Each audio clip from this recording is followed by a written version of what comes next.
আজও আবার কি আরম্ভ করছে দেখি, চলেন চুপে চুপে কি করে দেখি।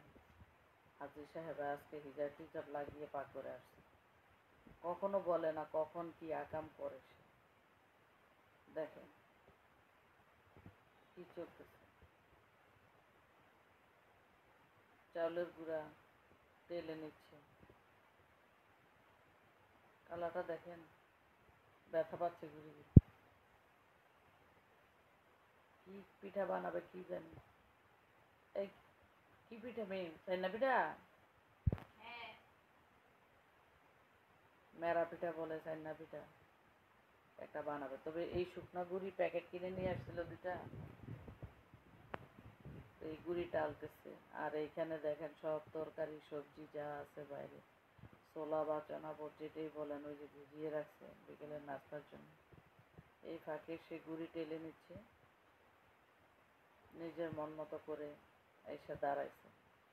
তো বলছি গুড়িটা টেলে নিলে মেরা পিঠা বা চাইনা পিঠা যেটাই বলেন আপনারা, একটা গ্রান আসে। তো এই যে আয়সা নিজে নিজে সর্দারি শুরু করছে চালাকি, অর্ধেক নষ্ট করবে আর দুই তিনটা বানিয়ে কোনো রকম আমার সামনে দিতে পারলে হইবে, কারণ আমি খাবো বলছি তো। কালকে নাম নিয়েছিলাম যে পিঠা খাবো, ইচ্ছা করছে মেরা পিঠা খাইতে, তো এই সুযোগে উনি এই সর্বনাশ।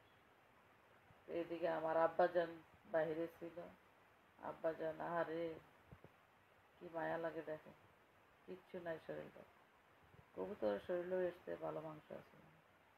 আহ, খেলা আর খেলা সারাটা।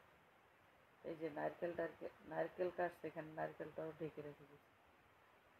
তো এখানে দেখি যে ভাত তরকারি দুপুরে খাওয়ার পরে সব রয়ে গেছে টেবিলে, মশারি দিয়ে ঢেকে রাখছে যেন মশা না বসে।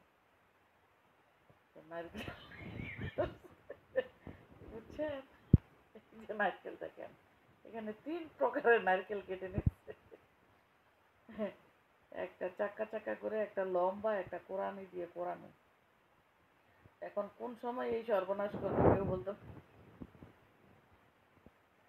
নারকেল নিয়ে ঢুকছে এসে পাক করে। আচ্ছা, ওই আমাকে বিদায়, মানে আমি কেন পাক করে, এই যে সোয়াদ আবার বের হয়ে গেছে, আবার ঢুকছে। এই যে আটা করে নিচ্ছে, চলে আসছে দেখেন, এইখানে নারকেল টারকেল দিয়ে সব ফিনিশ করে নিয়ে এসে বসে পড়ছে। দেখেন স্টিলের বাড়ি নিয়ে আসছে তারে নরম করার জন্য, সে কোনোভাবেই নরম হচ্ছে না, শেষ পর্যন্ত কিন্তু নরম করতে পারে না। এইখানে হাত আবার অন্যের ছোঁয়া লাগাইতে হয়েছে। আহা, অর্ধেক আটা নিচে লাগিয়ে গেছে পাতিলের। এই দেখেন কাঁচা হাতের নিপুণ পিঠা, এই বানিয়ে ফেলছে পিঠা। কি পিঠা বলেন আপনারা এইটাকে, বলে যাবেন, জানিয়ে যাবেন আপনারা কি নামে ডাকেন ওনাকে, ওনার নামটা দিয়ে যাবেন। এই যে এইভাবে করে সবগুলো পিঠা একটা একটা করে বানিয়ে নেবে।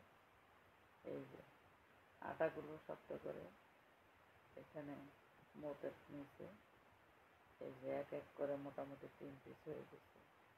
এইভাবে সবগুলো একটা একটা করে রেডি করে চলে যাবে ভাপ দিতে।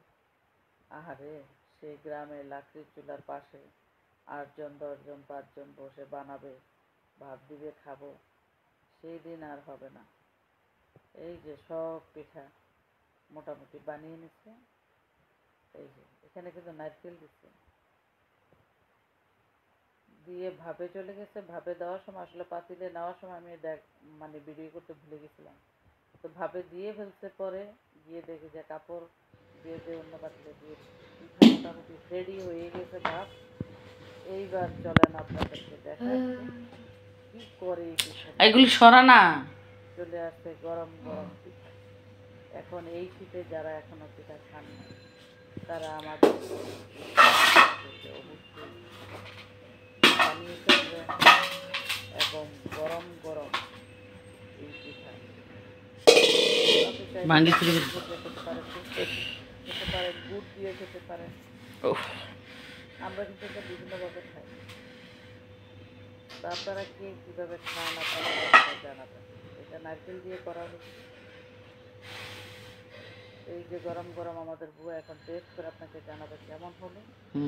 ওকে, মানে পারফেক্ট এরকম ইয়ে সেই শীতের মধ্যে পিঠা পুলি না খেলে হয়। হুম তো সবাই ভালো ওকে থাকবেন, বিদায় এইভাবে নিয়ে মাঝে নিচ্ছি মাঝে একটু পিঠা বানিয়ে আল্লাহ হাফেজ খাবেন হ্যাঁ আজকের মতো বানানি বিদায়। খাওয়ানি শেষ আসসালামু আলাইকুম।